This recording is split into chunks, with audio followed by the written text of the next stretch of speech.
How's that for a slice of fried gold? You think this is a fucking costume? This is a way of life. I'll be back. Just a flesh wound. I'm not gonna hurt you. I'm just gonna bash your brains. Take your sticking paws off me, you damn dirty ape! I'm sorry, Dave. I'm afraid I can't do that. It's alive! It's alive! It's alive! I guess everyone's entitled to one good scare, huh? Do your best. Do your best, Austin Powers. Right now? Yeah, right now. Right now, now. the way I'm sounding? Yeah. Oh, behave. Hey, that's pretty good. Thank you. Honestly, that was pretty good. Now I need a nap. Got it. Todd just went into a spoiler for the bonus stuff.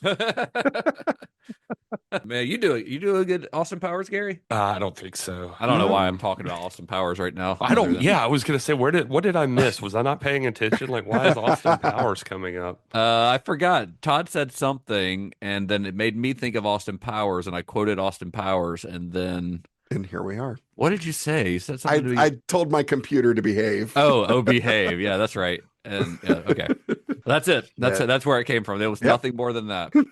What's going to be really fun is when we introduce the people to the interesting connection between Austin Powers and hackers. And that's your tease for this episode. Stay tuned to the end to find out the crossover. That's the kind of content you can expect behind our paywall, folks. Not me frantically Googling to see if there is actually a connection. Jonny Lee Miller's British. Yes, correct. It's about. Just trying. I mean, honestly, that's probably as close as we can get. Yeah. All right. Well, that's the kind of trivia you can expect from Cinema Shock. Yeah. Mm-hmm. Well, hello, and welcome to Cinema Shock. This is the podcast exploring the stories behind your favorite cult and genre films. We do all the research so that you don't have to, and this is the last podcast you'll ever need about hackers. I'm one of your hosts, Gary Horn. And I'm your other host, Justin Bishop. And I'm writer-comedian Mr. Todd A. Davis. Thank you for joining us for the latest episode in our series, Virtual Insanity, the Cyber Thrillers of 1995. Oh, he did Mr. Mr. Movie voice over there. Look, when you feel like shit, you got to take it and use when life gives you lemons. This analogy is already falling apart. Yep, it sure is. I'm just going to stop you right there. I got the Rona, people. I got the Rona again. Well, I don't think they're calling it the Corona. Todd's got COVID. Todd went to New York and hung out with a bunch of dirty Star Trek nerds, and they gave him COVID. Yep. But you know what? He's here. Listen, that's how committed I am to this show and to you folks. That I'll pump myself full of meds, load up on coffee. He's going to pass sit out here and talk about hackers and pass out immediately once we're done. That's likely. That's very likely. Yeah. Okay. So just real quick, I do want to mention Cinema Shock Plus. Go ahead and get this out of the way. Yeah. Cinema Shock Plus, of course, is our members-only site where you can access extended versions of all of our episodes going all the way back to the beginning of our David Lynch series. Those extended episodes include special features like Somebody Needs a Nap. That's where Gary reads the most ridiculous reviews of these movies that he can find in the dark trenches of the internet. Or there's my favorite special feature, which is our further viewing segment, where we give our recommendations on the best movie to watch as a companion piece to whatever that week's subject is. And starting with this Virtual Insanity series, we are splitting the story of each movie into 2 episodes released weekly instead of bi-weekly, and we'll put those for free on Spotify and Apple Podcasts and all of your other regular podcasting platforms. But if you join Cinema Shock Plus at the $5 tier or above, you will get the full story right away. One big mega episode that has the complete story of the movie. In this case, the complete story of hackers. You'll get the whole thing all at once, including all of those special features. And you'll get it 2 days before the first half drops for everyone else. So not only do you get the episode early, but you get the second half of it like even more early, like a week and a half early. So you get the jump on everyone else. And then you can be the cool kid at school where you know everything that happened. Yeah. On Cinema Shock before everyone else does. So did you put air quotes around cool kid? I think it is always implied. Okay, fair enough. So, one thing I also wanted to mention is that when we recorded our our Virtuosity episode, which was our last episode last week, we welcomed Hunter D. McKenzie to Cinema Shock Plus. We always give our new members a shout out here on the show. Their names are always in the show notes as associate producers for as long as they're a member. Yeah. And the reason, though, that I'm mentioning Hunter again is because when we gave them a shout out before, they had joined at the Johnny's Keys tier. That's our most popular one. That's the $5 one that gets you that extended episode. But after we recorded that episode, Hunter actually upgraded their account to the highest tier, the Be Excellent tier, which gives them access not only to those extended audio episodes, but also the raw video of our recording sessions, where you can get kind of a peek behind the curtains and see how chaotic and weird these recording sessions can actually be before we edit things down for the masses. It's fun. It's a messy, kind of raw, unfiltered look at it.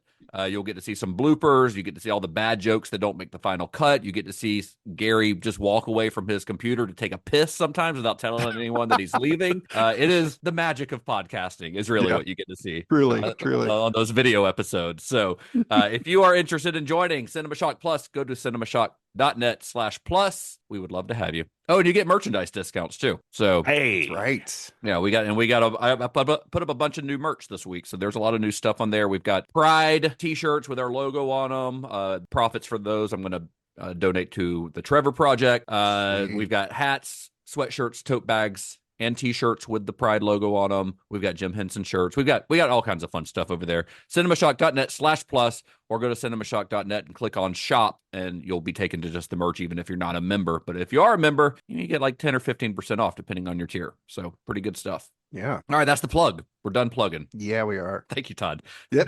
Todd died as he said it. How's that medicine? It's good. It's good stuff, guys. Good stuff. So over the past few weeks, we've been diving into a very specific and very weird moment in Hollywood history, that brief window in the mid-90s when studios rushed to cash in on the public's growing fascination with the internet. And the films that we've covered were all chasing the same wave, trying to make cyberspace thrilling, dangerous, and above all, of course, profitable, because this is Hollywood, right? But despite the hype, none of them were box office hits. And today's movie is no exception. In fact, the movie we're talking about today did worse than any of the other ones that we've talked about so far. And they all did pretty bad.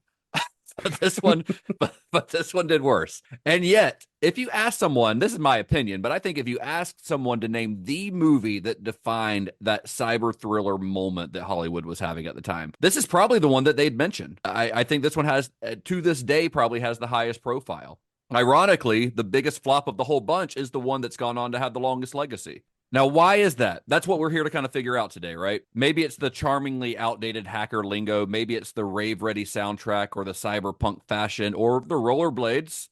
It's probably the rollerblades. Or the fact that it helped launch one of the biggest movie stars in the world. Whatever it is, this movie has endured, not because it nailed the future, but because it captured the moment. Today, we're talking about Hackers. Hidden beneath the world we know is the world they inhabit.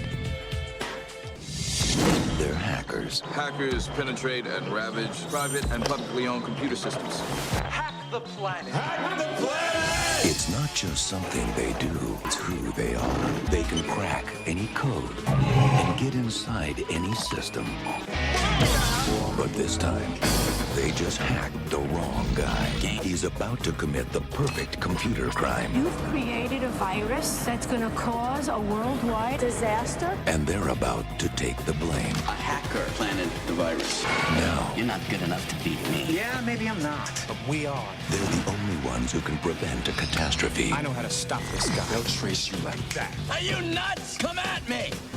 United Artists welcomes you to the new world. Hackers. I saw the best audience of my podcast destroyed by spoilers. Starving, hysterical, naked, I presume. Dragging themselves through the internet looking for angry tweets. Angel-headed cinephiles burning for the ancient heavenly connection to the dynamic stars in this misscheduled narrative. Wow. Your spoiler warnings are getting more and more surreal, I feel, as we go. Here's the thing. As I was going through all the quotes and whatnot, I actually looked up that poem that that Dade mentions in the movie. Ginsburg, right? Yeah. Looked it up. It's a terrible poem. Like, Wow. It is not good. You just call an Allen Ginsberg poem a terrible poem? Yeah. It's terrible. One of maybe the most famous American poet of the last 100 years. Yeah. Okay. All right. Yeah, cool. it's not great. Okay. That's it. Fuck him. Listen, part 1, it is a 6-page run-on sentence, okay? Just angsty and makes no sense and just masturbatory gibberish. So you took a quote from it for your spoiler? Yeah, sure did. Todd is the Alejandro Jodorowsky of spoiler warnings. Oh man, he just doesn't make any sense. Yep, he's inappropriate. That's about where we're at, folks. All right, so before we dive into the production history of Hackers, let's first take a step back and talk about the culture that inspired it. More specifically, let's talk about one guy, Mark Abene. Is that how we say it? I think that's how we say it. I was waiting on you to tell me. So. I think that's how we say it. I looked it up. Abene. A bean. It's not a bean. No. We have no more listeners. This is it. Anyway, Mark Abene, I think is how you say it. Better known in the hacker world as Fiber Optic. This guy started hacking way back in the early 1980s when he was still a teenager. Fiber Optic, that name fucks. Yeah, oh yeah, I think we have to, like, when you just say it out loud, it doesn't quite have the same like zing to it, right? I think we need to let everyone know it is spelled fiber with a PH, optic ending in a K. Yeah.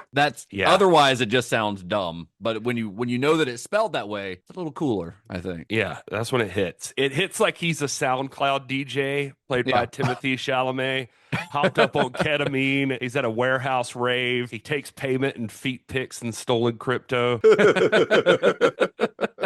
It is pretty wicked to think about it, though, because I don't even think I knew this stuff was really possible in the 1980s. But this man was raw dogging mainframes when your dad was still trying to figure out how to set the clock on the VCR. So it's pretty crazy to look back and read about this guy. Now, I'm going to try to explain this the best I can, but I am by no means an expert on early 80s hacking because I was a baby.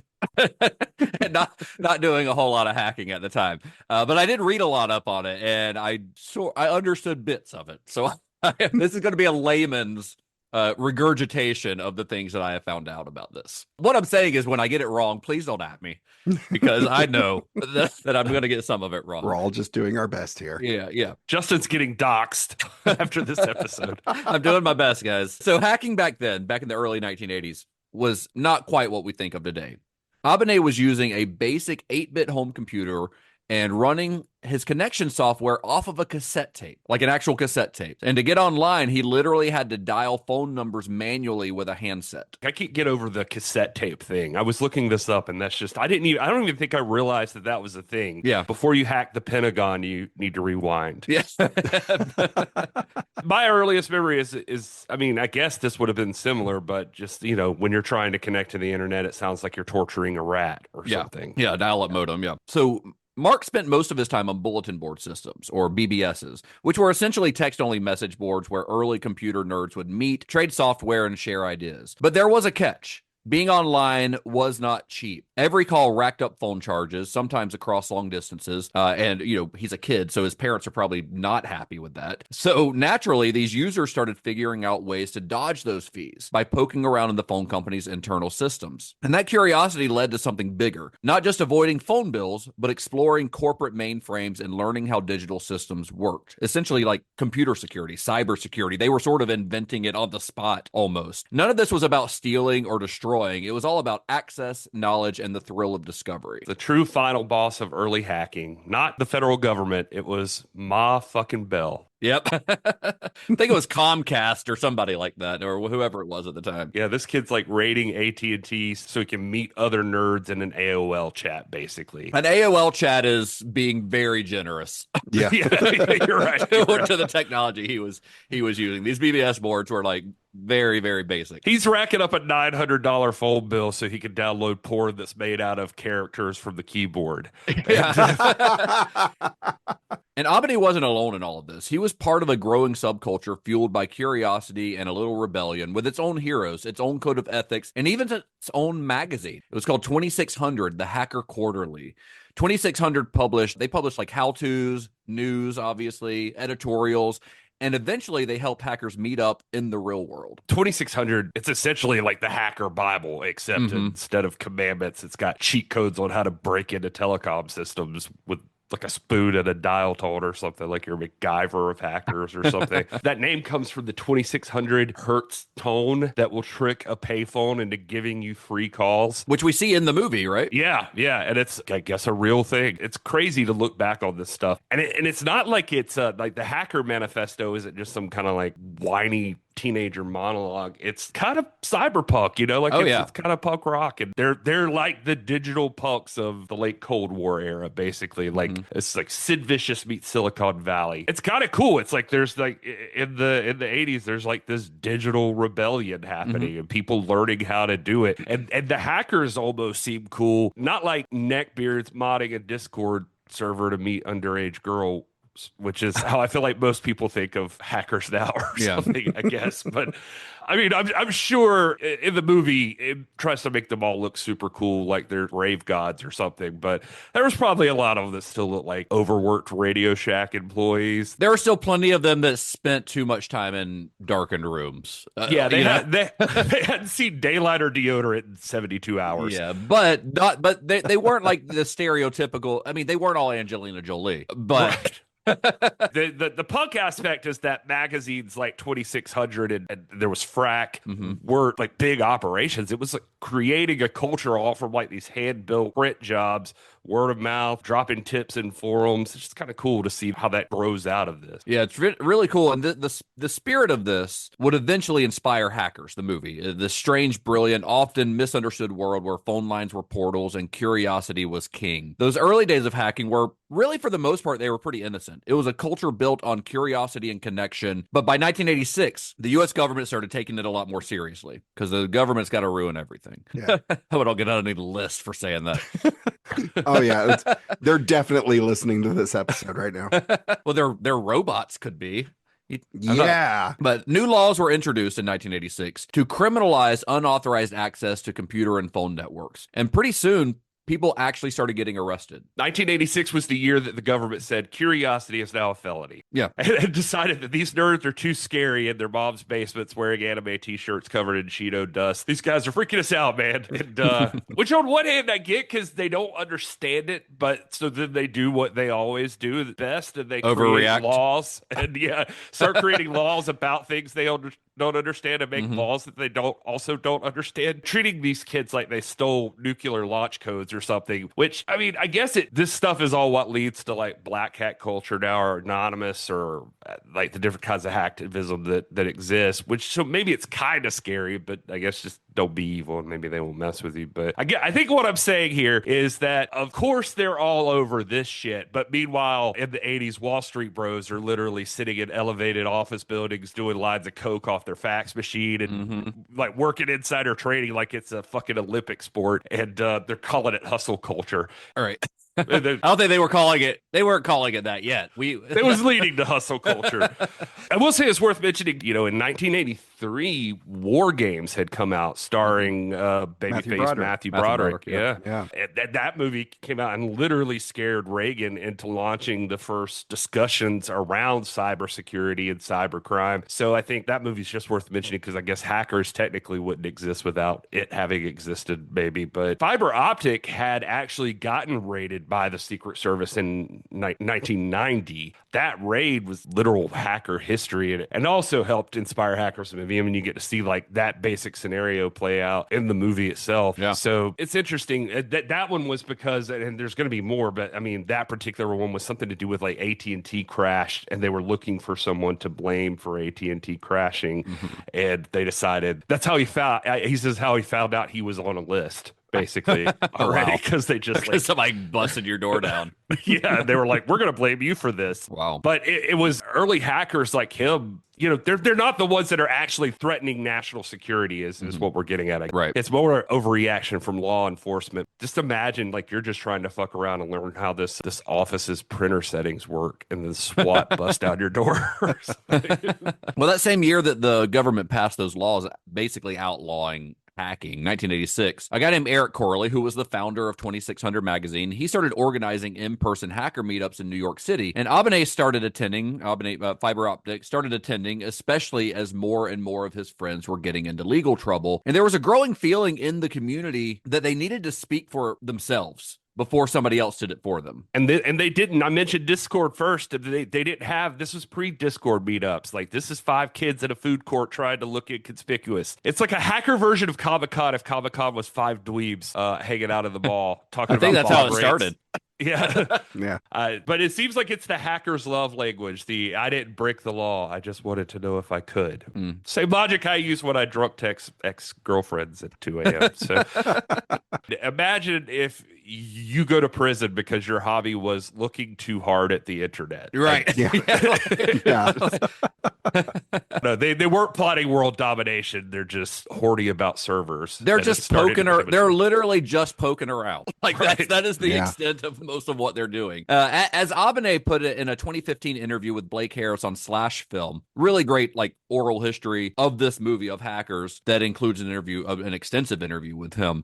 He says, "We were really concerned that if we didn't put forward some kind of image of our own in our words, somebody else would fill in the blanks and do the talking for us." Well, that same year, 1986, the Hacker Manifesto was published. Written by Lloyd Blankenship, a.k.a. The Mentor, that was his handle, he was a member of a hacker collective known as Legion of Doom, which Abene was also in Legion of Doom. Not like Hawk and Animal, not that Legion of Doom. Oh. In case you were wondering. Is it the one that fights the Super Friends? I was going to say, is it Joker and Lex? And No, the other Legion of Doom. The other Legion of Doom. Gotcha. But the Mentor, Lloyd Blankenship, the Mentor, he published this manifesto. This manifesto appeared in the underground e-zine Phreak under the title The Conscience of the Hacker. And the manifesto, in part, reads, I'm just going to read a big chunk of it, not all of it, because it's fairly long, but an important part of it. Says, "This is our world now. The world of the electron and the switch, the beauty of the baud. We make use of a service already existing without paying for what could be dirt cheap if it wasn't run by profiteering gluttons, and you call us criminals. We explore, and you call us criminals. We seek after knowledge, and you call us criminals. We exist without skin color, without nationality, without religious bias, and you call us criminals. You build atomic bombs, you rage wars, you murder, cheat, and lie to us and try to make us believe it's for our own good, yet we're the criminals. Yes, I am a criminal. My crime is that of curiosity. My crime is that of judging people by what they say and think, not what they look like. My crime is that of outsmarting you, something that you will never forgive me for." That sound familiar? A little bit. And this wasn't like a call to arms, this manifesto. It was a statement of identity. Lloyd Blankenship basically took a shot of Mountain Dew Code Red and he dropped the fucking Hacker Bible. Mm-hmm. It sounds a little like something like a goth on Tumblr would whisper to his lava lamp at night, but no borders, no race, no gods, just vibes and 2400 baud modem. 2400, not 2400, bud. That's what I was hoping for. That's what you're hoping for. 24, maybe. You just want those sweet binary nothings while I masturbate to MIDI porn music. Well, as the years went on, those 2600 meetings started to grow exponentially. When Mark Abene first started attending, it was just a handful of people, like 5 or 6 people. But by 1991, those gatherings had become something much bigger. Hackers from around the world were showing up and converging on the food court of the Citigroup Center in New York City. What started as a niche underground scene had turned into a global subculture, one that was beginning to attract attention. The media couldn't stay away. Journalists came to gawk, to probe, to try to make sense of these mysterious digital explorers. They didn't know much about them. It was kind of almost like this mythical thing that they had heard whispers about. So they wanted to find out, like, who are these guys? Are they criminals? Are they activists? Are they just teenagers with too much time in their hands? The narrative was still forming, and everyone wanted a piece of it. I love that the most dangerous people in New York weren't in the back alleys. They were next to Orange Julius with a bootleg copy of WordPress. Some Sbarro. Right. You'd walk by thinking they were debating like Yu-Gi-Oh strategies or something, but they're crashing the Pentagon and hacking the planet. All while they're getting that 2-for-1 Stromboli. Yu-Gi-Oh wasn't around in this time, Gary. This would have been pure Dungeons and Dragon at this time. Yeah, you're right. It's Dungeons and Dragons. I was just making a joke, is all I'm saying. I know. I just like to poke holes in your jokes. Nothing says revolution like Panda Express at Citigroup Center. That is where you want to be. I fucking drop that bitch Bob Bell, and I'm gonna ravage her sister Auntie Anne's pretzel stand. I'm trying to get all the mall foods in here. If you can't tell. Yeah, I know. You're doing pretty good. Well, one of the attendees of these meetings wasn't there to write a news article. He wasn't a hacker, and he wasn't a reporter. He was a young screenwriter named Rafael Moreu, and he was there doing research for a screenplay. Well, what was the name of the screenplay, Justin? Hey, hold your horses, Todd. We're getting there. Oh, okay. Some babyface screenwriter stumbles into the nerdiest mall cult in America, and the next thing he knows, he's 6 Mountain Dews deep, wearing wraparound shades, riding Angelina next to Matthew Lillard rubbing his nipples. You say writing Angelina? Writing Angelina. Right. Okay. All right. Yeah. Okay. Next to Matthew Lillard. Yeah. That little rant gave us some insight into Gary Horn. I'm just saying, I respect the guy. All this is still innocent then. Like, these kids aren't trying to make money. They're not like scamming NFTs or running pump and dumps. They just want to break into NASA and see if they could change the login screen to say PIN 15.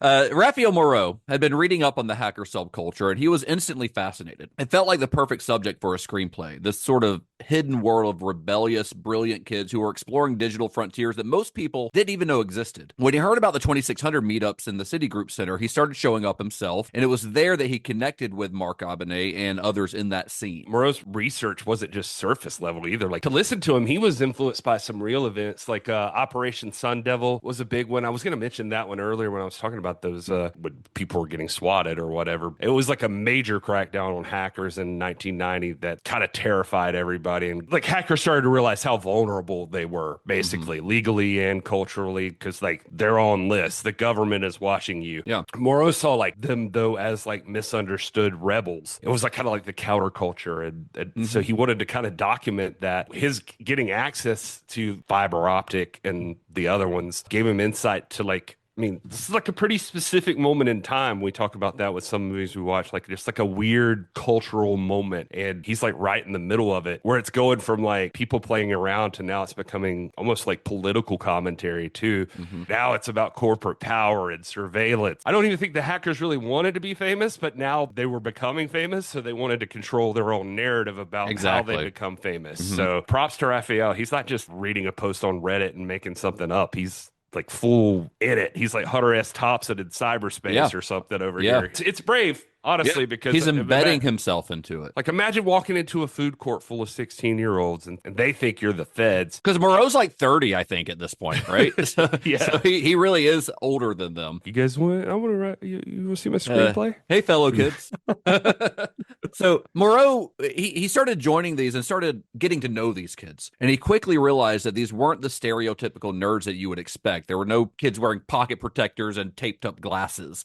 These kids were cool. Like, they were punk rock and charismatic. They were stylish, opinionated, and sharp. They weren't just tech savvy. They were street smart. And he was fascinated by them. And the more time he spent with them, the more convinced he became that this was the right world for his story. But if he was going to do it justice, he knew that he had to get all the details right. They're not just like dweebs. They got drip. They got swag. They got riz. Exactly. What if the Breakfast Club could crash a bank? That's what I want to talk about. Meanwhile, he could have used that same excuse to get himself embedded into like some kind of virtual reality sex cult or something, but he chose these nerds instead. And you know what? Actually, I'm going to table that one. So we'll cover later.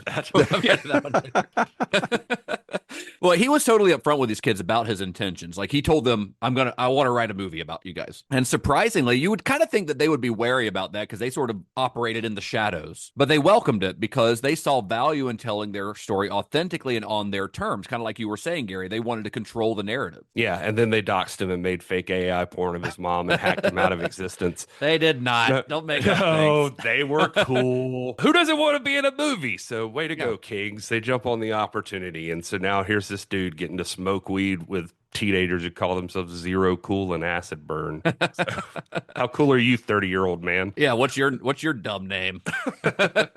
Well, pretty pretty soon, Morrow wasn't just interviewing them. He was hanging out with them. They started coming over to his apartment, tossing around story ideas, workshopping scenes, and contributing directly to the world of the film. The porn version of Hackers starts out this way. Yeah, just say, hey, do you want to come over to my apartment and write a movie? Or it could have, but no, they're creating plots about seeking oil takers instead because nerds. Yeah.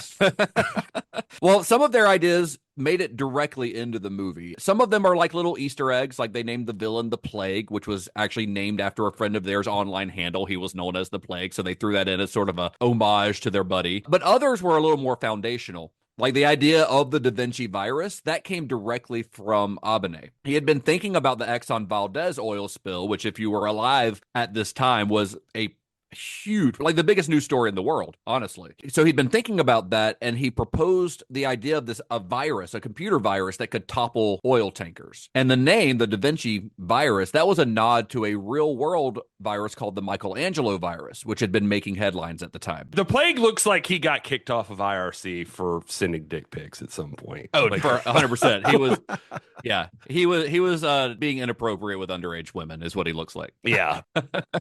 So here on Cinema Shock, we are known for giving you the stories behind the stories. But one thing you guys might not know is the least tech-savvy person on this show is about to give you the rundown on the Michelangelo virus. That's you. Yeah, that's me.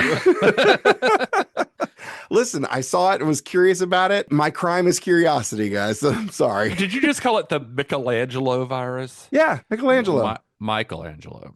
It's Michelangelo. You're a comic book nerd. It seems like you would have gone with Michelangelo. Like the turtle. I wanted to differentiate between the turtle and the artist and the virus. How do you know the virus isn't pronounced like the turtle? That's true. You're assuming. We're gonna have to start this episode all over again, fellas. I've been operating under the assumption that it's Michelangelo and not Michelangelo. So you did research on this virus, is what you're saying. Yeah. Yeah, I was just curious as to like what it was, what it was doing, and all that stuff. So our new segment called Todd's Tech Corner. Turns out if you put water in the freezer, it gets real hard. Whoa. I feel like there are several jokes I could make. Yeah.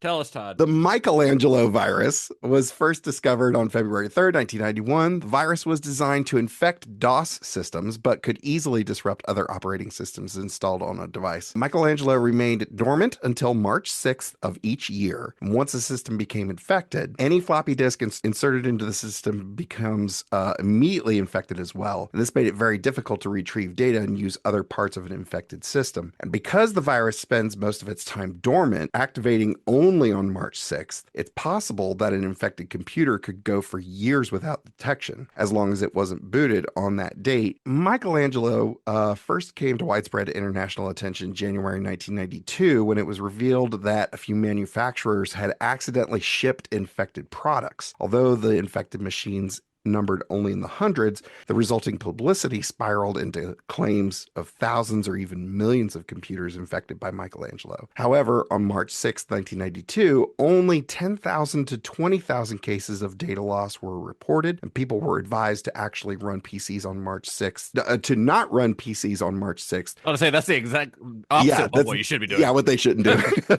if I'm paying attention, then no, just everyone turn your computer off on March 6th. Well, yeah, exactly. That's what they were told to do. Like, don't run it on March 6th, run it on March 7th, or on March 5th, reset your computer's date to March 7th and proceed accordingly like that. Eventually, the media lost interest and the virus was quickly forgotten. But by 1997, no cases were being reported in the wild. Why March 6th, you might ask? It's Michelangelo's birthday, of course. He's a party dude. It's the turtle's birthday? Mm-hmm. It sounds exactly like, for those of us who lived through Y2K, it sounds a lot like that same scenario. Essentially, though, it barely did any damage, but it was one of the first times mainstream media freaked out over a digital threat. Yeah, well, exactly. Yeah, but I got to say in regards to this, that it was real, but the coverage surrounding it was sort of greatly exaggerated. And a lot of that exaggeration, or more accurately, I would say the scaremongering around the virus, was led by John McAfee, the inventor of McAfee antivirus software, who used the fear of that virus to sell his own product. Because later that year, McAfee antivirus went public and he made like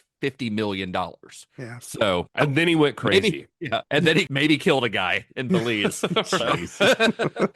Allegedly. But essentially, thousands of PCs are going to get bricked and then kind of nothing. That kind of hysteria is kind of what hackers taps into a little bit. Into the real world with like viruses and how computer stuff could be scary. But it was honestly probably the first time that a lot of the American public even had heard the term computer virus. Mm-hmm. You know? Yeah. So it probably did, even though I'm making a joke about John McAfee because fuck that guy.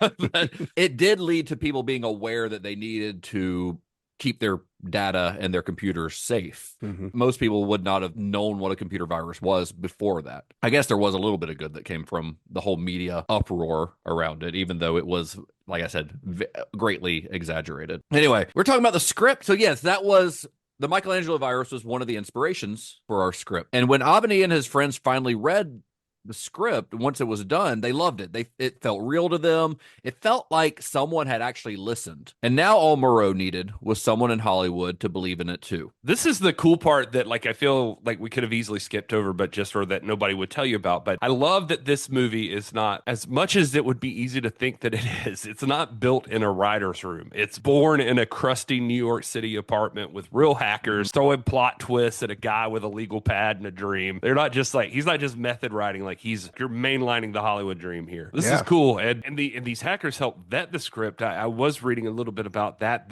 some of the ideas that they had never actually made it into the final film. Like apparently there were rumors that Moreu had originally wanted like a darker tone, less glam, I think was the words they used. But the studio was kind of pushing for style over substance on all of that. And so anyway, it still got the fingerprints of real hackers, all over the movie's DNA. But, they had like, I think a lot more usernames and tactics and underground culture references and stuff like that. It could have gotten a little too inside baseball if they had really gone completely, like if Moreu had just let the hackers write it. You know what I mean? Yeah, like to where it would have been confusing to literally everyone else. Yeah. But we've seen that before where somebody's like too close to a subject matter, so it ends up being just hard for anybody to grasp what's going on. Exactly. So Moreu's got this script done. He wants to obviously turn it into a movie. That's the whole point of writing a script, is that you want to turn it into a movie. So enter this guy named Jeff Kleeman. Now at the time, Kleeman was a producer at Paramount, but he didn't meet Rafael Moreu through work. He actually met him through Moreu's wife, Kristen. Kristen was a bartender. She was bartending at a bar across the street from Kleeman's hotel in New York, and he happened to stop in one night with a colleague. His buddy's like, hey, you want to go get a beer after work? And he struck up a conversation with her. With the bartender. They hit it off like completely platonic. They're just friendly and they're chit-chatting, And before he left, Kristen said, hey, you should meet my husband. I think you two would really get along. And Kleeman said, sure. So the three of them had lunch, they hit it off, and they kept in touch afterwards.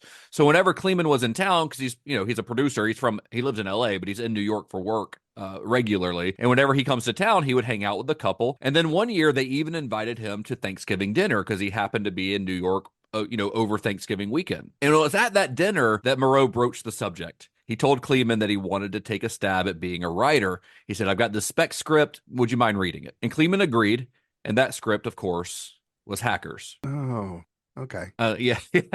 Got it. See where we're going here. Props to the wife going to bat for you, like realizing the opportunity and taking advantage of it. He should be on his hands and he's thanking her. The whole butterfly effect, right? Like if Kleeman didn't want to get fucked up that night and we're down for, or if she had like called in sick to work or whatever. Yeah. And then we're down one Angelina nip to none for young Justin. No, my wife gets no weird ass crush on Johnny Lee Miller. It's like this whole thing turned into an indie rom-com right here. Man goes out for drinks and comes back with cyberpunk screenplays and Turkey Day leftovers, I guess. Yeah. But what it is proof that Leak 10 has never done anything good. It all starts in weird bars. Yeah, just go to a bar. That's true. And he's really lucky because there is, I feel like, a fine line between like a meet cute and sliding into somebody's DMs and asking for them to read your screenplay, or sneaking a note about your karate credentials to Bruce Campbell at a book signing. Oh, who would do that? What idiot would do that? Just making sure Todd was listening. Oh man. Well, Jeff Kleeman read the script and he loved it. It felt timely, even prophetic. It was a story that captured not just the moment, but where things were heading. The internet was still very new to most people, and here was a script that made it thrilling, subversive, and alive. This was before your family used Facebook to ruin holidays. They had to ruin holidays in real life. You had to work to ruin a holiday. Right. And now, timeline-wise, we're around 1992. So outside of The Lawnmower Man, which we talked about a couple weeks ago, that came out the same year, 1992. Aside from that, there hadn't really been much in the way of cyber-themed storytelling in Hollywood. And that film, Lawnmower Man, felt way more abstract and sci-fi, and what Moreau had done with his screenplay felt more grounded, dangerous, and real. It felt like real life, not heightened. Lawnmower Man walked so hackers could rollerblade through a CGI rave. That rave is fully practical. It is not CGI.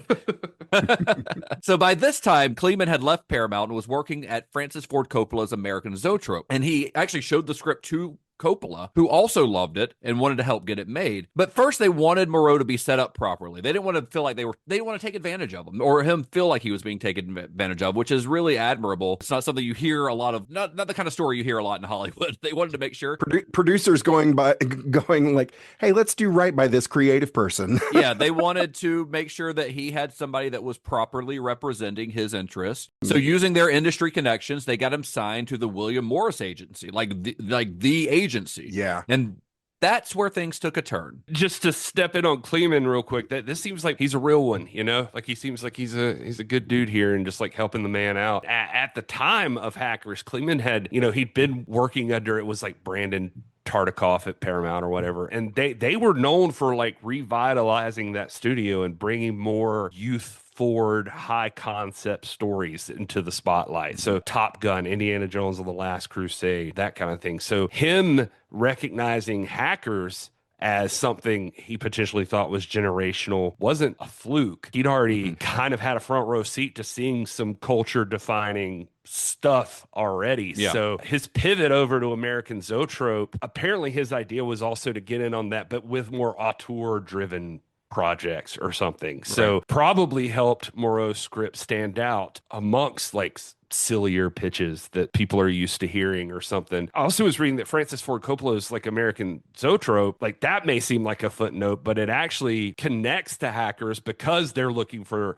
auteur-driven countercultural cinema. They're looking for like they feel like Hackers is gonna be that thing when they're in on it. So they're more experimental, more youth-forward projects. I think the American Graffiti of the 90s. Yeah, exactly. Yeah. It seems him bringing the script there before like MGM, just see, it shows how outside of the normal or outside of the regular system that it felt to them at the time. Had Hackers gone anywhere else besides like Zoetrope or something where execs are gambling on risky and style and all of that stuff, it's weird to think that like it could have just ended up a direct to video mess with like a totally different tone, and the same person who directed The Net directed this or something, Well, I mean, it didn't end up at American Zoetrope though. This is only one stop on this script's journey. So American Zoetrope does not end up. Well, I guess I think I just mean in that because they're considering it, maybe that gave it some rep, like a reputation, like it built. I mean, you got Francis Ford Coppola getting behind it, who is considerable. Yeah. Well, Moreau's new agent over at William Morris, who had, of course, been introduced to the script by Kleeman, like they didn't know that Rafael Moreu or this script existed except because Kleeman brought them to the agency. This new agent suddenly started shopping this around to other producers behind Kleeman's back, like real shitty, shady stuff. Yeah. And then she called Kleeman and said, hey, another producer made me an offer. If you want the script, make a counter, but I'm not going to tell you what the other number is. You just have to like name a number. And if it's higher than this other guy's number, then you get it. If it's lower than this other guy gets it, which is so like, that is so shady. Oh, the old classic. I love your script so much, I'm going to sell it to somebody else. Right. Yeah. But Kleeman refused to play games with her. And he told her, he's like, if that's how you're doing business, go with the other guy. And that's what she did. So Kleeman essentially walked away because he was not going to engage in that type of bullshittery. And turns out that other guy couldn't get the movie greenlit in time, and his option ended up lapsing. So meanwhile, Kleeman had taken a new job, this time at MGM United Artists. And that's when the script came back around. Sounds like somebody ran karma.exe, right? Yep. That's a Hackers joke. Sort of. It's a computer joke. It's a computer joke. Anyway, yeah, props to him for not playing that game, though, and walking away. That's a big move. Yeah. So once it came back around to him, it gets offered to him again, and he agrees to take on the project again, but only on the condition that agent wasn't involved. He's like, I'll do it, but she's got to go. I'm not dealing with her. Yeah. And William Morris, the agency agreed, and Moreau was assigned a new agent. I thought that sounded weird, but apparently in the 90s, that's kind of like in that spec script boom. Like that was what they called backdoor brokering or something, which just was a thing that people did. It seems like it's probably for all of them like a welcome to the industry kind of moment or something. But but yeah, I mean, again, if he had folded, the film could have ended up with a less passionate person about it and never gotten made at all. And the fact that it because boomerang, Kleeman is a big force behind this movie. Yeah, the fact that it boomeranged back to him after that option lapse, I don't know, but it feels like that's not like a thing that commonly would happen. So, it's kind of a cool twist to it for them. So Kleeman brings the script to his boss at United Artists, a guy named John Calley, who's one of the most respected execs in Hollywood. Go to John Calley's IMDb page, and it's, well, maybe not his IMDb page because the heads of the studios don't get credits, but go to his Wikipedia page and see the kind of stuff he worked on. Like Coppola before him, Calley saw something really special in Hackers, and he greenlit the film. Yeah, I did look at that IMDb, and so real ones say thank you to Calley. It's a man who had vision before the world even knew what a meme was. And both Calley and Kleeman believed Hackers could be a generation-defining movie. They thought it could be like The Graduate or The Breakfast Club for the digital age. But to get there, they needed a director, someone who could elevate the material into something bold, stylish, and timeless. Which is hilarious because Hackers ends up somewhere between The Breakfast Club and a rave inside of a printer cartridge. Yeah, a little bit, but it's dangerously close to like capturing a very I think Justin said it at the top of like a very specific time of a very specific culture. This movie kind of perfectly captures that. No, I don't necessarily disagree with that. And they weren't wrong. It did speak to a new kind of angst. But this was the kind that only hits when like the modem drops because your grandma picked up the phone when you were about to see God damn it, Mom! I was going to see a digitized titty. I'm chatting with my girlfriend in here. Well, Calley and Kleeman had just seen this movie called Backbeat. It was about the early days of the Beatles in Hamburg, Germany. It was a raw, energetic film full of cultural friction, the exact vibe that they wanted for Hackers. And this film, which starred Stephen Dorff and Laura Palmer herself, Cheryl Lee, is the female lead in it. Yeah, it was directed by a newcomer, a British guy by the name of Iain Softley. Well, watching the film, Calley and Kleeman saw thematic parallels with Hackers, viewing both films about a society kind of on the cusp of a cultural revolution. Yeah, to your point, Backbeat, I haven't seen it, but it's supposedly just not just a good movie. It's the vibe is there. And it's, like you said, set in the raw, like the Beatles in Germany, but it's like youth culture teetering on the edge, world-changing rebellion. That's what he was really able to capture, and that's exactly what Hackers was looking for. So, I don't know. And probably casting those people, Stephen Dorff and Cheryl Lee probably helped the cred too, but... Yeah. I mean, it sounds really interesting. I've never seen it. I wasn't really aware of it before looking into his career. But I think it focuses on, it's called Backbeat, so this makes sense, but it focuses on the drummer that was with the Beatles before Ringo, whose name I can't recall right now. But so this is like very, very early days of the Beatles. And it sounds really interesting, and I kind of want to see it. Yeah. But it made a big impact on these guys, and it went to Sundance and everything. And they got to see it before it went to Sundance because they run United Artists, so they get to see stuff a little bit early. But in like January of 1994 is when it went to Sundance, and it was pretty hyped up when it went there. So when Softley was offered the script, which was one of many that he started receiving because of the buzz surrounding Backbeat, especially as it was going into Sundance, Softley recognized these parallels that Calley and Kleeman had seen. He saw Hackers the way that Moreau did, as sort of digital revolutionaries. And he compared their ideals to those of the hippie generation. This is a quote from him describing it. He describes them as stateless, with unregulated freedom of movement and exploration of new frontiers. Translation, we want to wear mesh shirts and download Doom. Doom wasn't out yet. Yeah, you're probably right. Iain Softley, though, he didn't... one cool thing that it seemed like he had for when he was reading this is like he didn't treat Hackers like a teen drama. Like he leaned hard into the visual language of like rebellion. That was the important part for him. The skating scenes, the music video editing style, like flamboyant costumes. And it was like he looked at like the people at Hackers as like the new rock stars, like this generation.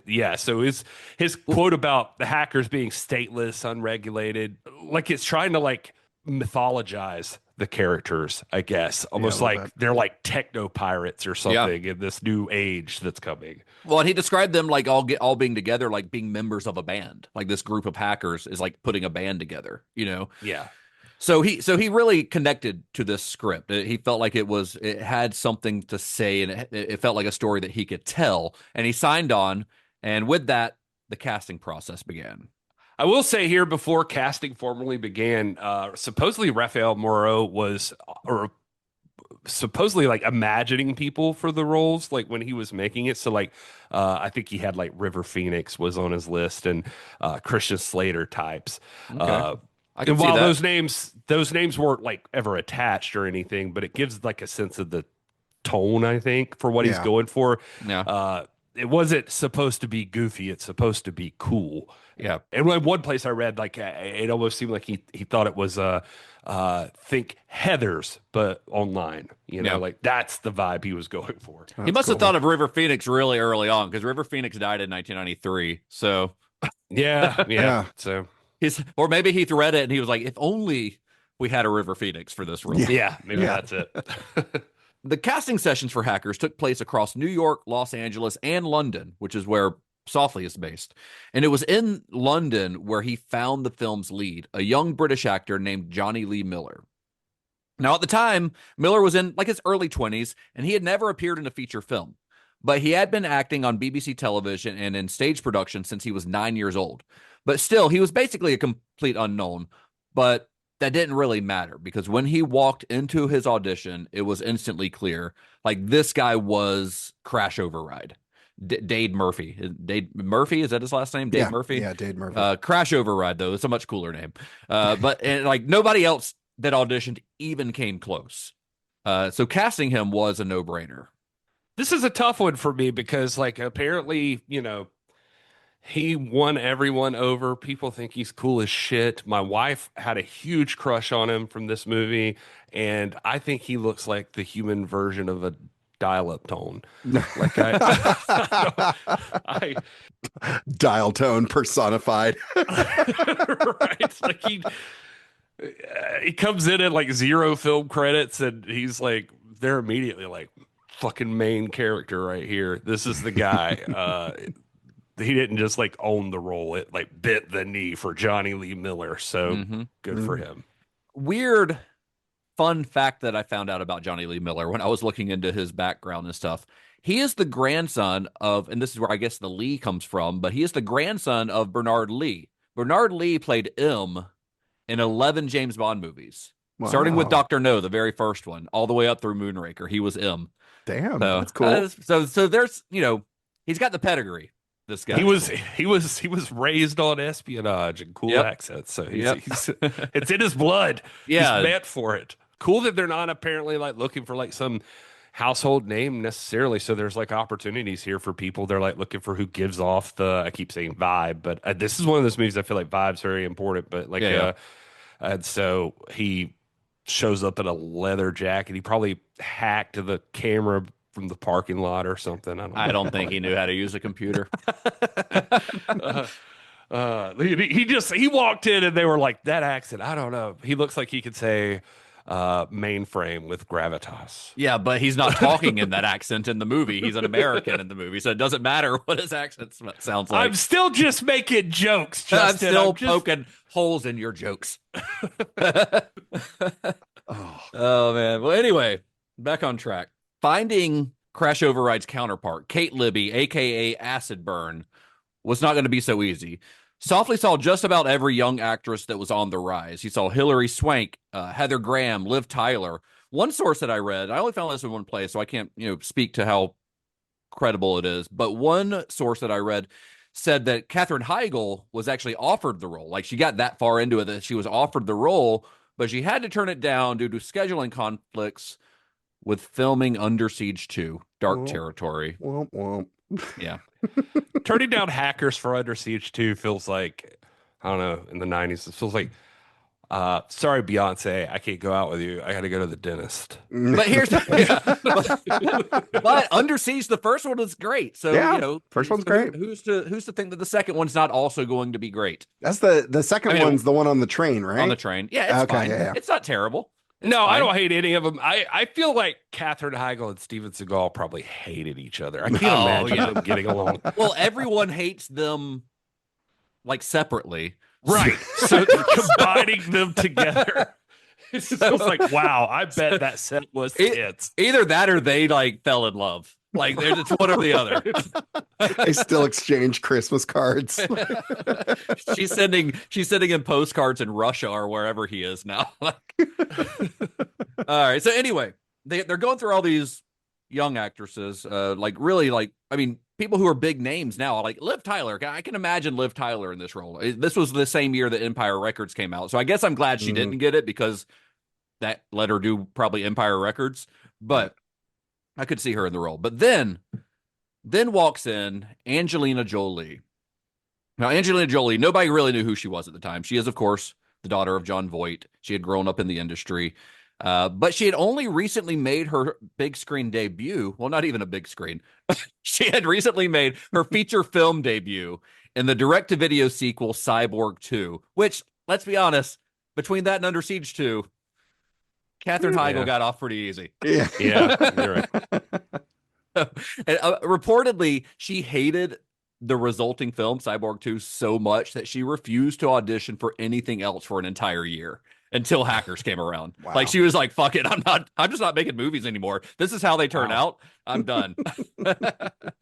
But when she read for Hackers at this audition, Softley immediately saw something like electric in her. You know, there was something that drew him to her. She had this girl had star power, presence, like you could not look away from her. Yeah. Like, does any of that surprise you? Does any of that sound like, wow, how lucky she must have been? Like, I can't believe somebody was, what a great eye, Ian, that you happen to notice what no one else would have noticed. What every other fucking man in the world wouldn't have seen. Yeah. And Angelina Jolie. Hollywood, it feels like during this time was playing like Pokemon with like 90s girls, like just like, we got to find the it girl, like just whatever. And then like Angelina Jolie shows up, like, and she's like in the video game, like the final boss you didn't level up enough before you're ready to fight. Like, she just got, like you said, she's like the queen of the manic pixie dream girl. She is like the top dog. Yeah, she's it. And yeah, you're right. No credits to her name except Cyborg 2 or something. But like you said, like 10,000 volts and eyes that say, I'm going to eat your fucking soul and I'll steal your Doc Martens. And you'll thank me for it. And you'll thank me for it. And so, and I was reading, like, the look that she has in this movie isn't totally her. Like, Iain Softley had a lot to do with that. Like that. Yeah, she came in looking like a more stereotypical nerd, right? Yeah, and he was trying to like give her like a punk and futuristic look or something is what he was going for. And so she hated it apparently at first, but then she was gung-ho for it. Yeah, she was pretty gung-ho about it. Like she came in with long hair and glasses, like looking like what you would think a computer nerd would look like. But he told her he wanted this to be a little more androgynous and kind of modern punk rock. And she's like, fuck it, I'll shave my head if you want to. Like, yeah, I mean, I think she shapes like the whole film's aesthetic, like basically. And it's worth noting too, like Hackers isn't just like her first major role. Like it's I think this is what landed her SAG card and like really got her going. So, how could you not see it in Angelina Jolie? But also worth noting, Cyborg, Canon Films, that first Cyborg was Jean-Claude Van Damme, and it was a sequel to Masters of the Universe.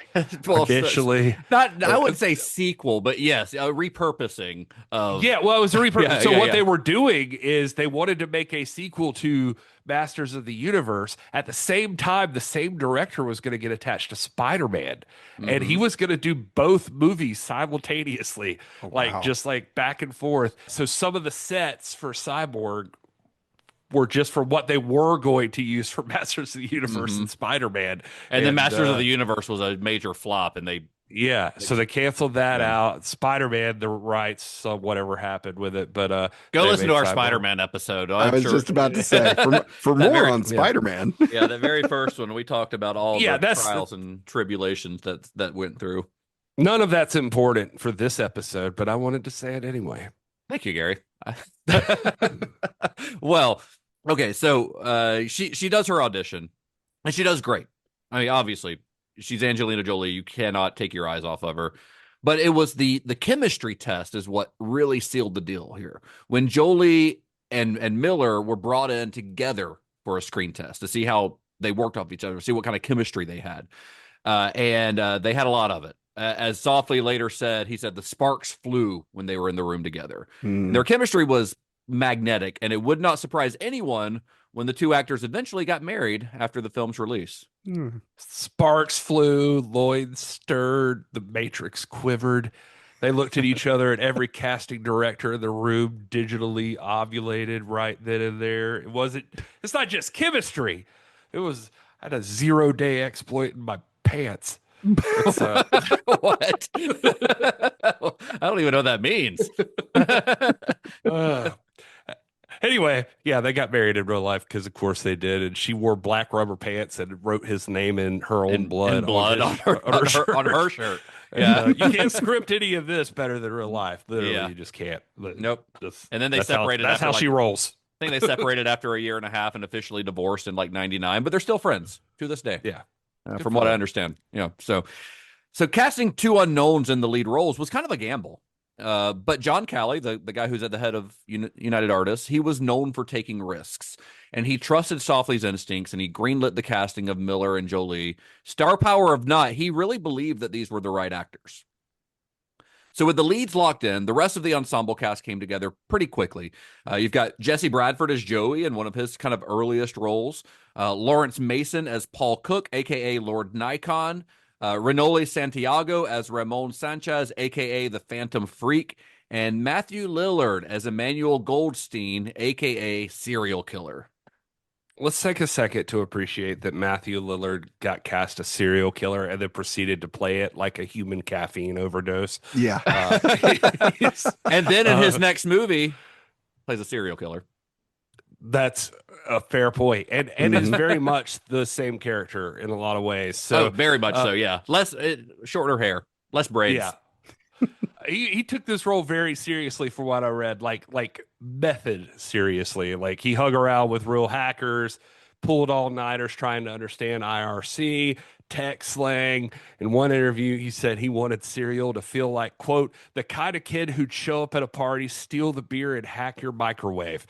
Mission accomplished, Matthew Lillard. I don't think you That's exactly what you did. I don't think you could hack a microwave. Yeah, well, not with that attitude. He didn't know anything about computers, clearly. Also, apparently improvised a lot of his lines. Most famously, "Hack the Planet" is him riffing in the moment, and not something that was in the script. But Johnny Lee Miller says it first in that scene, doesn't he? Or does he say it earlier in the film? I can't remember. I don't remember either, but I did read that Lillard made that up, and he's a movie gremlin. Yeah, I love Matthew Lillard. He just seems like a genuinely good guy. Like everything I hear about him, he seems like a sweetheart. But here's a little fun fact. Emmanuel Goldstein, which is his character's real name in the movie, is the alias of Eric Corley, the founder of 2600, the Hacker Quarterly. That was his, like Eric Corley is his real name. Emmanuel Goldstein was his handle. Now that seems like a weird name for a handle, right? But Emmanuel Goldstein is a character from George Orwell's 1984. It's the rebel leader in 1984. So kind of fitting. It's fitting not only for Eric Corley, but for the movie Hackers. to have. Well, it's weird. I was noticing this time watching it that like, because I had read also that Matthew Lillard like had signed on with the movie like under the impression that he was going to have like more of a lead role than what it appears like in the movie. But I was going to say that like in the movie, you could watch it from that character's perspective. He kind of becomes the leader, like the de facto. It's a major role. I mean, it's a fairly major role. But the thing is, like, when Matthew Lillard's path to being in this movie is kind of fun. He had been hired, and this might be where that story is coming from, Gary, but he had been hired in New York when they were doing auditions in New York. He had been hired to read lines during the audition. So he was the guy in the room when they were bringing in girls to try out for the acid burn role. He was the guy they were playing off of. Oh. Jonny Lee Miller's already been cast, but he's in London right now. So basically, they're going to find a girl that they like, then they're going to screen test and win Jonny Lee Miller, like the finalist kind of thing.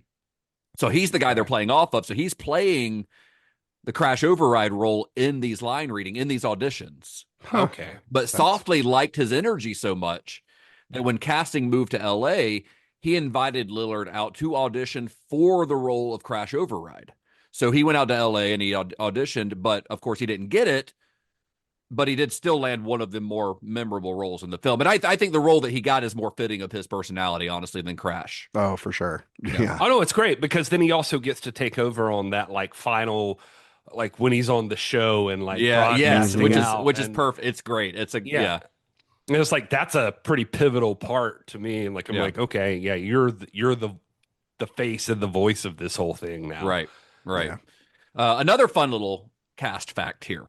Renoli Santiago, who plays the Phantom Phreak, he had been, here's how he got involved in the movie. He had been auditioning to play Robin in Batman Forever. Oh my God, really? He had been auditioning to play Robin, and he had auditioned a couple of times. Like he had made it past the first audition to the second audition, auditioned twice. And he was at one of these auditions or casting sessions, he was handed the Hacker script by the casting director, who I think was the same casting director that Hackers was using. So she was casting both films, and he had seen the script, and it caught his eye. Like he was interested in it.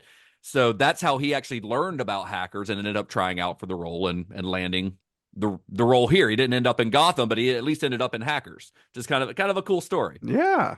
I was just going to bring up Lawrence Mason also. Like, I love him as an icon. Like, he's great. Yeah.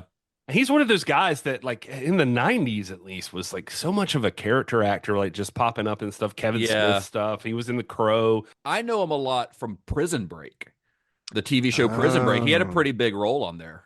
But yeah, he's one of those guys that you like to watch, you know? Yeah, he's just good. And then rounding out the supporting cast, you've got Lorraine Bracco from, The Sopranos, Goodfellas. Everybody knows who she is. Wendell Pierce from The Wire. I love Wendell Pierce. He's like, every time I see him pop up in something, I get excited. Mostly because I'm such a big fan of The Wire, but I love that guy. Penn Jillette from, being Penn Jillette. Yeah. Right. Penn and Teller. He's getting shit on by Fisher Stevens the whole time. Yeah. And then and it's funny, Penn Jillette talks about this in some interviews about this movie because he doesn't do a ton of acting, but he says he tells people, and he told them when he got cast for this, he's like, if you want to hire me to play Penn Jillette, then I'm your man. But if you want me to play any other type of character, I cannot do it. Like I can only do one thing. If that works for the role, let's do it. Kudos to him for being so self-aware. Exactly. And then in a kind of blink and you'll miss it role, it's a pretty small role. I mean, he's in the movie a few times, but you've got Mark Anthony, the singer who plays a Secret Service agent. J-Lo's ex-husband. This is before he was married to J-Lo.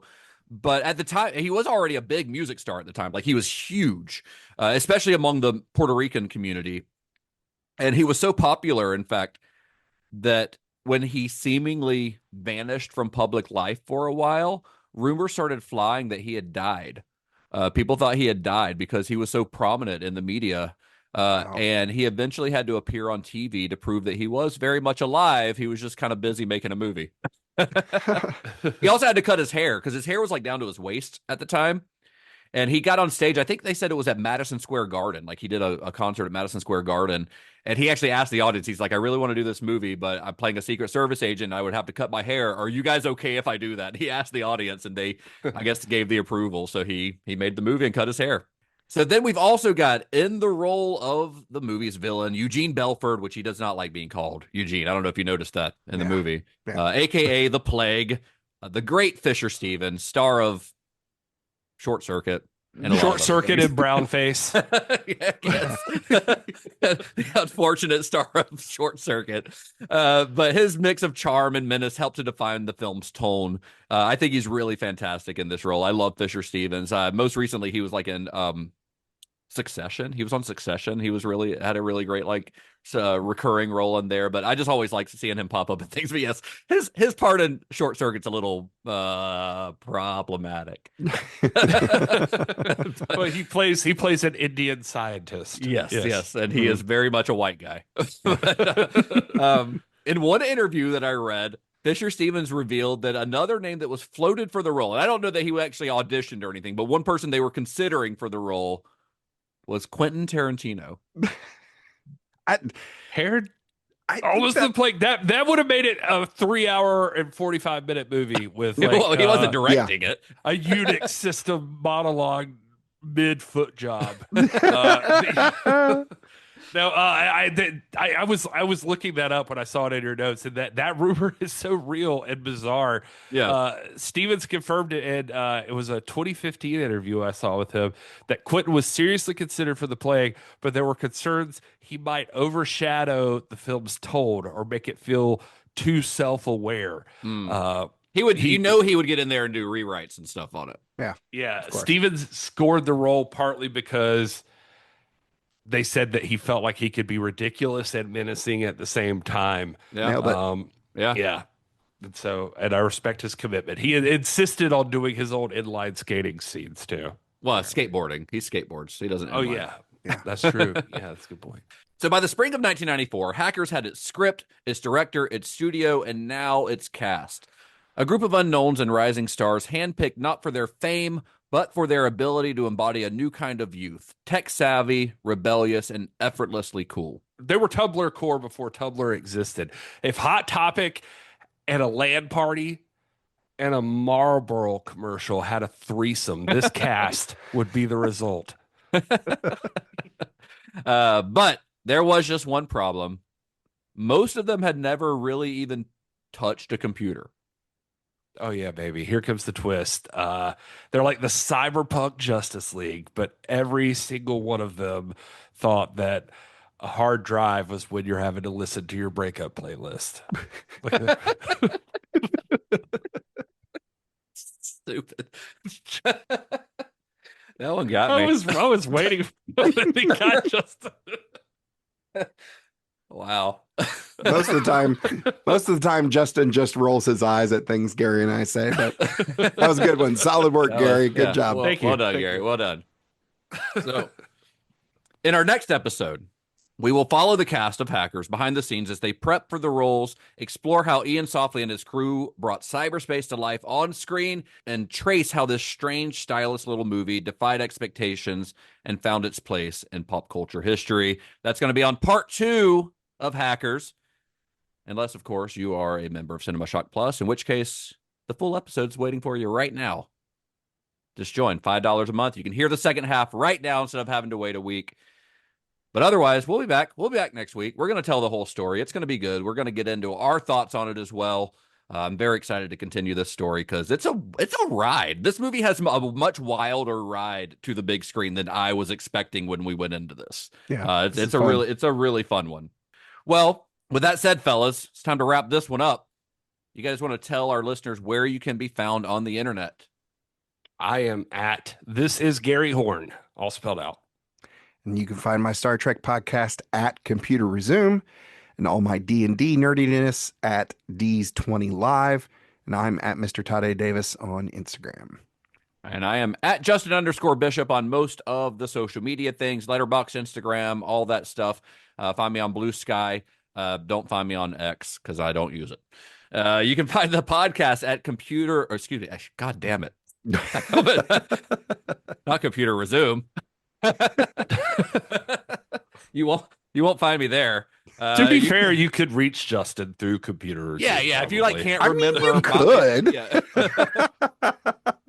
You can find Cinema Shock at cinema_shock on most of those same social media platforms, or just search for Cinema Shock. It'll probably come up. Blue Sky, Instagram, TikTok, we're everywhere. Or just go to cinemashock.net, where you can find links to all things Cinema Shock, including links to our Discord channel, which is free for everybody. You don't have to be like a Cinema Shock Plus member to join our Discord. You can find links to our merch. We've got all kinds of new stuff on there. Links to Cinema Shock Plus, links to all of our social media, links to every episode. It's all there at cinemashock.net. That is your one-stop shop for all things Cinema Shock. And until next time... May the wings of liberty never lose a feather. And be excellent to each other. When I was Johnny, I spoke as Johnny. I understood as Johnny. I thought as Johnny. But when I became a man, I put away the keys. It's Cinema Shock, chapter 18, verse 1. Thank you, Ted. Yeah. Excellent work, everyone.